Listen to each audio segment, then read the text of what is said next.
शक्तिशाली और बुद्धिमान हो गया है, क्योंकि धूर्तक उसकी हर बात में सहमति जताता और उसके अहंकार को बढ़ाता। एक दिन धूर्तक ने कहा, महाराज, आप तो इतने महान हैं कि अब आपको सिर्फ इस जंगल तक सीमित नहीं रहना चाहिए। आपको पास के जंगलों पर भी अधिकार कर लेना चाहिए। शेर को यह बात बहुत पसंद आई। हाँ, मैं पूरे क्षेत्र का राजा बनूंगा। लेकिन यह योजना जंगल के बाकी जानवरों के लिए डरावनी थी। शेर के क्रोध और महत्वाकांक्षा का मतलब था और अधिक विनाश। धीरे धीरे रुद्र का व्यवहार और कठोर हो गया। वह किसी से सलाह नहीं लेता, बस आदेश देता। जो जानवर उससे डरकर झुकते, उन्हें वह कमजोर समझता, और जो विरोध करते, उन्हें वह दुश्मन मानता।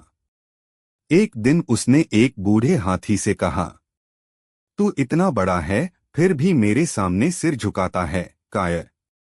हाथी ने शांति से कहा, राजन, शक्ति से बड़ा गुण संयम होता है। जो अपनी शक्ति को दूसरों की भलाई में लगाता है, वही सच्चा राजा कहलाता है। लेकिन रुद्र ने उसकी बात का मजाक उड़ाया। मुझे उपदेश मत दे। मैं जंगल का शेर हूं, मेरी दहाड़ से तू कांप जाएगा। उस दिन से जंगल के बड़े बुजुर्ग जानवरों ने शेर से दूरी बना ली।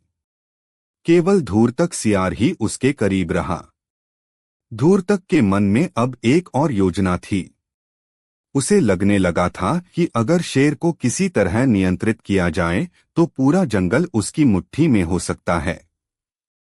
उसने सोचा, अगर मैं शेर को अपने हिसाब से चलाऊं तो असली राजा तो मैं बन जाऊंगा। इसलिए उसने धीरे धीरे शेर को और लालच में फंसाना शुरू किया।